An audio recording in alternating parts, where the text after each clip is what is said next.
when you call a girl your girlfriend, it shouldn't be you giving her a job opportunity. It should be you pointing at your relationship and be like, that looks like a girlfriend-boyfriend relationship. I want to call it that.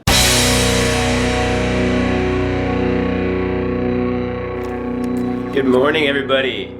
It is morning. It is Christmas Eve, and I am drinking my coffee this morning. I'm really excited. My friend is doing a little staycation. Well, it's not really a staycation because it's kind of like an hour away, but it's close. He's doing a little vacation out in Wimberley, just to get away from all the stress of life today, and he's inviting me out to there. It's like a little quaint, oh shit, I don't want my coffee to spill. A little quaint country town, so I'm doing a pretty relaxed morning, and then I'm gonna go over there. And no, I'm not with family because all my family, including me, are Jewish. So we've already had our holiday, and today is just like a rest day for all of us Jews, unless we go to a Chinese buffet, which I probably won't do this evening.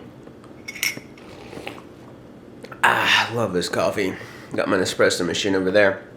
Let's get the fuck into the video, folks. Let me help you build a life you love, because that's all my jam, and right now I'm doing a lot of content on love for these last few videos until the end of the year, until we're done. Really excited, so I'll give you some updates about that at the end of the video.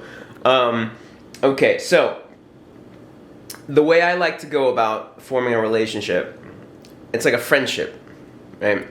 So it's less like a job position, because the way that we talked about it before, it's like a job position. It's like, okay, cool, like you fit the qualifications on paper. I'm going to hire you and take a huge risk, and maybe or maybe not will you deliver. But we haven't tried this out very much yet. I'm just interviewing you for a few dates, maybe a month or two of dates is my interview, and then I'm going to tell you whether you got the position or not.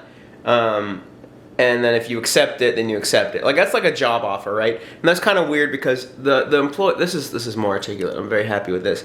The employee hasn't proven herself. You're just taking a risk, right? And that's how all job offers are. You don't really know if the employee is going to deliver or not. You just hope that they will because they look like they will on paper, right? And so you're taking a risk when you hire an employee. It's kind of like what you're doing with what a lot of guys do with relationships. They'll interview a couple of girls, maybe 1, 2, or 3, and they'll hire one of them after a very short period of time of a small test period. And it's like, okay, that's a huge risk, and you don't know what other girls would have applied to your job after like 3 months. You know, after like another month or two of talking to them. Like you really don't know. And I have a lot of friends who've done this recently, and you know, they do what they want, and I'm not in charge of them, but I give them the advice. I'm like, dude, like, you know, there's other girls out there for you that are gonna be much better. Like, why keep dating her? Like, she makes you happy. She might be the best girl out there for you, but play the field a little bit. Figure out what other options you have, and then maybe in a few months, start thinking about which of the girls you like the best. And then you'll get a better girl for a longer term, and she'll be more of a match for you because you'll have vetted more girls and you'll have tried her out more. The second bit is the bit where, why would you lock a girl down before you've tested her? Before you know that she'd be a good girlfriend. It shouldn't be like a job interview. It should be like building a friendship. When I build a friendship, when I meet somebody, like for instance, this guy that I'm meeting today, right? He was at a certain event. He was at a few events that I took photos of, and he was one of the most photogenic. And I started to comment, I'm like, dude, you're one of the most photogenic people here. This is really crazy. What do you do? Blah blah blah. We chatted. He seemed cool. He seemed on the same page with me with a lot of things. He actually had some other different perspectives that I don't have, that I really don't agree with. But that's good. I want that in friendships because I want my friends to challenge me to think differently. So I want like a lot of overlap, but then some differences, right? And I was like, hey, like, you know, and then he was like, yeah, let's hang out. I was like, yeah. So we met up a few times. He invited me to his birthday. He gave me a birthday present? Yeah, he gave me like a birthday present. I gave him a birthday present. It was just a fun. We met up a couple times, and then we've been wanting to meet up for the past month, but he just had a kid, and it's hard for him to meet up. And now he's having some alone time, and I was like, no worries, like enjoy your alone time. He's like, no, actually, it would be cool if you came out here and like spent part of the day with me. And I'm like, that sounds awesome. So that's what's happening today. And notice at no point did I say, hey, you. His name's John. Maybe I have a few friends named John, so people who know him might know who he is because of the kid thing, but still, like, it's really hard to figure out who he is. I'm not, at no point was I like, hey, John, you're my friend now. Cool, like, do friend things, meet my expectations, you're my friend now. At no point was I like that.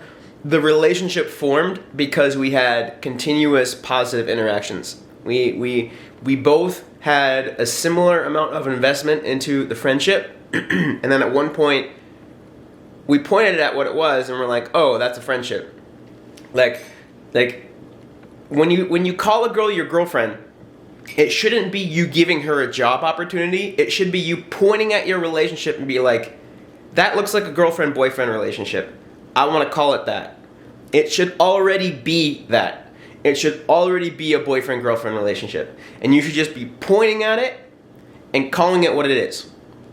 It really bothers me when people use the word boyfriend or girlfriend or like, etc. as almost like pressure to put the other person, to be like, okay, so you're going to meet my expectations now, right?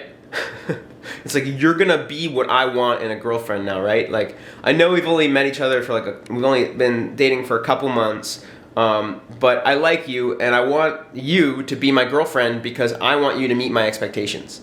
I want you to be what my image of what I want you to be, and so I'm gonna call you my girlfriend, and that gives me power over you because now you have to do what I want you to do as a girlfriend, and the other way around. Like, now the girlfriend's like, you're my boyfriend now, that means you have to do this, you have to do this, and you have to do this. You have to be there for me, you have to, like, all these things. It's like, well, why don't you find a guy who's already there for you in those ways? Maybe you could tell him what you want too, if you want to, like, be clear, that's fine too. Like, hey, I want you to be this, and like, he does that, right? Call him your boyfriend afterwards. Don't call him your boyfriend beforehand. It's not a job opportunity that you're giving somebody. It's not a position that you're offering somebody. It's you labeling something that already is.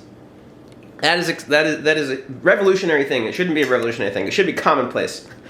I don't understand why it's not revolutionary. It's just so much pressure that people put on each other when they say, you're my boyfriend, you're my girlfriend. It's like, well, why don't you just be that and then call it that after the fact? It just blows my mind. Anyway, I hope this really helped you out. I'm really happy with this because this is something I think a lot of people need to hear. I have never seen anyone talk about it this way. This is just my own thoughts and my own, I know some people feel this way and they use other language, but this is the way that I've always described it, and it really makes me feel happy to articulate it in a way that I haven't heard other people articulate that I think will be useful to you guys. So please form relationships and then call them what they are, rather than trying to use the labels to force people to do what you want to do and to force people into a role. So I hope this helped you out. I do dating coaching and Tinder photography. So go in the description below if you want to explore a photo shoot with me, or if you just want some free improvements on your Tinder profile. I will get on a one-on-one Zoom call and tell you what I would do to improve your your Tinder profile, and maybe we'll book a shoot together. I book with guys who I think would be good for the dating pool, and what that means is guys who have some sense of morals, or at least are willing to grow them. I will not work with guys who insist on leading girls on and being and making girls think they want a relationship when they just want to have one-night stands or whatever. Like, I want to work with guys who are open to being honest with girls. And if you are nervous about being honest with girls, if you are worried about being honest with girls, etc., that's fine. 100% fine. Not everyone's perfect. A lot of people are scared about it.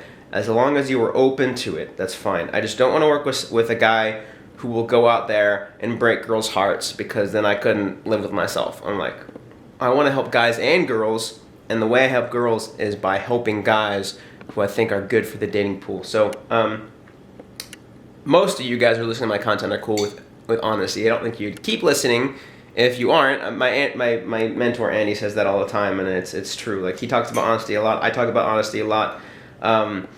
If you didn't like honesty, you wouldn't continue to watch. So you're probably cool with that. But if you somehow got through me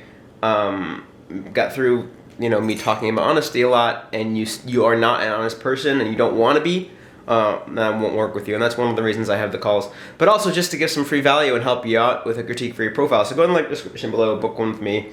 And I have, it's the 24th, 5, 6, 7, 8, 9. I have 7 more videos after this for my 365 project. Excuse me, 1 a day. Really excited about that. And then next year I will see. I know I said at one point I was doing 1 or 2 a week, and then I decided on 2 a week, but I actually might decide to do 1 video a week. And the reason I'm saying that is because I'm also considering starting a blog and doing articles, and I'm also considering starting an email list and doing an email a week. So an email and an article and a video. I probably don't want to do 2 videos if I'm doing that. So I am going to be doing some thinking about that between now and next week, and deciding what the schedule will be. And I'll let you know. It'll probably be something like a video on Monday, the article on Wednesday, and then an email on Friday or something like that. Or, maybe an email on Monday, video on Wednesday, article on Friday. I'm not sure. It'll probably be something like that. So I'll let you know. Until next time, folks.